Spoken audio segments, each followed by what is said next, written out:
নাজমুল শান্ত যে সময়টা ব্যাটিং করতে নেমেছেন, হ্যাঁ নাজমুল শান্তকে আমরা সবাই প্রেজ করি কেন? কারণ সাম্প্রতিক সময় ওয়ানডে ফরম্যাটে তিনি বেশ ভালো পারফর্ম করেছেন, বাট যেভাবে তিনি আউট হয়েছেন, যে নেচারে তিনি আউট হয়েছেন, সেই নেচারের জায়গাটা সমালোচনা করতে বাধ্য তিনি। কেন? কারণটা হচ্ছে ইনিশিয়ালি দেখবেন তাকে ব্যাটিংয়ে নামার পরে প্রথম বলটা থেকেই আউটসাইড অফ স্ট্যাম্প তাকে ট্র্যাপ করা হচ্ছিল। একটা বল কিন্তু তিনি ছেড়েও দিয়েছিলেন। হর্ষিত রানা তাকে অফ স্ট্যাম্পের অনেক বাইরে বল করেছেন। ইন্ডিকেশনটা ওইখানেই ছিল যে নাজমুল হোসেন শান্তকে অফ স্ট্যাম্পের বাইরেই বল করবেন, এবং ফিল্ড সেট আপটাও সেরকমভাবে ছিল যে কাভার ড্রাইভ করবেন, আপিস হবে, ক্যাচ ধরে ফেলবেন। এবং এই যে তাকে ওইভাবেই বোলিং করা হয়েছে এবং তিনি লাস্টে সেই ফাঁদেই পা দিয়েছেন। প্রশ্নের জায়গাটা হচ্ছে এই ফরম্যাটটাকে টি-20 ফরম্যাটটা তো টি-20 ফরম্যাট না। টি-20 ফরম্যাট হলে যখন আপনি 2টা বা 3টা ডট বল হয় তখন একটা প্রেশার অবশ্যই জেনারেট করে, কিন্তু এটা ওয়ানডে ফরম্যাটে তো এই 2-3টা ডট বল অবশ্যই প্রেশার জেনারেট করার কোনো কিছু নাই।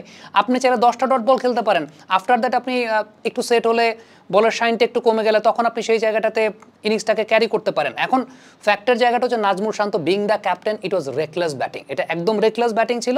এবং সবচেয়ে উল্লেখযোগ্য ব্যাপারটা হচ্ছে যে তার যেহেতু ওয়ানডে ফরম্যাটের ফর্মটা ভালো ছিল, তিনি ওয়ানডে ফরম্যাটে দলের প্রাইম ব্যাটার যখন এই নেচারে আউট হন, সেটা অবশ্যই সমালোচনা করার একটা জায়গা। কারণ অফ স্ট্যাম্পের বাইরে তাকে একদম শুরুর বলতে অফ স্ট্যাম্পের বাইরে ওয়াইড আউটসাইড অফ স্ট্যাম্প করা হয়েছে, তিনি ছেড়েও দিয়েছিলেন, বাট ধৈর্যটাকে তিনি রাখতে পারেননি।